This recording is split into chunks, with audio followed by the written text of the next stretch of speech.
नमस्कार शेतकरी मित्रांनो, आपला शेतकरी राजा या यूट्यूब चॅनलमध्ये आपलं सहर्ष स्वागत आहे। तर मित्रांनो, आजच्या व्हिडिओमध्ये आपण डाळिंब पिकाची खूप मोठी गंभीर समस्या पाहणार आहे। त्यामध्ये फुलगळती आणि फळगळती ह्या दोन समस्या आपण आज ह्या व्हिडिओमध्ये बघणार आहे। त्यावरती उपाय त्यावर आपण ह्या व्हिडिओमध्ये बघणार आहे। तर हा व्हिडिओ शेवटपर्यंत तुम्ही नक्की शेतकरी सांगत असतात की बागेला जी फळं येतात फुलं येतात पण ते गळून जातात। तर याची काही कारण आहेत। त्यामध्ये पहिलं कारण म्हणजे पाण्याचा ताण।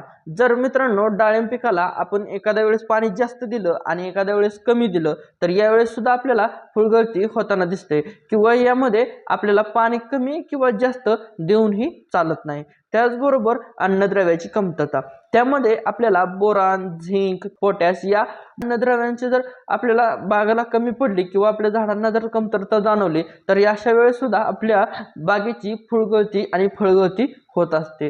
त्याचबरोबर हवामानातील बदल म्हणजे काय? अचानक ऊन येणे किंवा त्यामध्ये थंडी पडणे, त्याचबरोबर अवकाळी पाऊस, जास्तीचा वारा अशा गोष्टीमुळे नैसर्गिक आपल्या जी बाग आहे त्याची नैसर्गिक फुलगळ आणि फळगळ होत असते। त्यांचा आणि रोगांचा प्रादुर्भाव, मित्रांनो आपल्या बागेवरती थ्रिप्स, मावा, फळांवरील बुरशी येते आणि या गोष्टींमुळे सुद्धा आपली फुलगळ आणि फळगळ होत असते। त्याचबरोबर अतिफुलोरा, मित्रांनो ज्यावेळेस आपल्या बागेला अति जास्त फळ लागतं किंवा अति जास्त फुलं येतात त्यावेळेस आपली बाग या सर्व फळांना किंवा फुलांना अन्नद्रव्य पोचवू शकत नाही। अशा वेळेस सुद्धा फळगळ आणि फुलगळ होत असते। त्याचबरोबर आपण कोणत्या चुका करत असतो तर आपल्या चुकांमुळे होणारं नुकसान, त्यामध्ये बाग आहे त्या बागेला अति खताचा वापर केल्यानंतर किंवा अति नायट्रेटचा वापर केल्यानंतर आपलं आणि फुलगळ होत असते।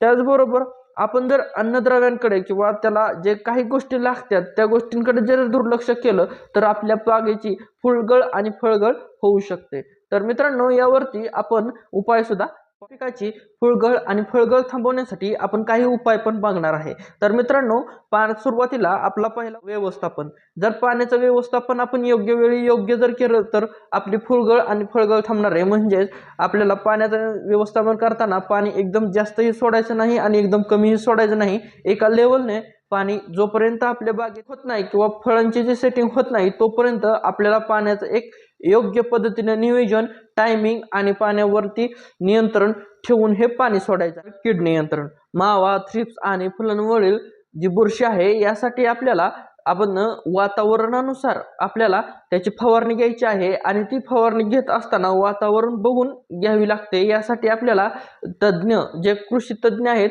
त्यांच्या सहाय्यानं आपण ही फवारणी सुधारणा, आपल्याला सेंद्रिय खत, गांडूळ खत किंवा ह्युमिक ॲसिड यांचा वापर सुद्धा आपल्याला या खतांमध्ये करायचा आहे। कारण ज्यामुळे आपल्या मुळांची ताकद वाढणार आहे आणि जमिनीचा कस सुद्धा राहणार आहे। त्यामुळे आपली मुळं कमकुवत पडणार नाहीत आणि फळांची गळती ही सुद्धा होणार नाही। तर उत्पादनासाठी आपल्याला काही टिप्स आहेत। त्यामध्ये आपल्या फुलोऱ्यात झाडांना जास्त ताण येऊन देऊ नका। सूक्ष्म अन्नद्रव्यांची फवारणी ही आवश्यक आहे। हवामानाचा, वातावरणाचा अंदाज पाहून त्या फवारणी आपल्याला करायच्या आहेत। त्यासाठी आपण जे आपले तज्ज्ञ आहेत तज्ज्ञांच्या सहाय्याने या औषधांच्या फवारण्या करायच्या, निरोगी ठेवायचं आहे आणि योग्य फवारण्या आपल्याला वेळेला करायच्या। आपल्याला डाळिंबीसाठी पाणीचं व्यवस्थापन, त्याचबरोबर खतांचं व्यवस्थापन या सर्वांचं नियंत्रण केल्यानंतर लक्षात घ्यायचे आहेत की हवामानाचा अंदाज घेऊन आपल्याला काही फवारण्या करायच्या आहेत। त्याचबरोबर खतांचा वापर सुद्धा योग्य पद्धतीने करायचा आहे। ते खताचा वापर करण्यासाठी आपण आपल्या जे माती परीक्षण करणं हे सुद्धा खूप महत्त्वाचं आहे। तर अशाच व्हिडिओसाठी आणि अशाच शेतीविषयी माहितीसाठी आमच्या चॅनलला सबस्क्राईब आणि बेल आयकॉनला क्लिक करायला विसरू नका। आणि आमचा हा व्हिडिओ तुम्हाला आवडला असेल तर इतर शेतकऱ्यांपर्यंत सुद्धा पाठवायला विसरू नका। धन्यवाद।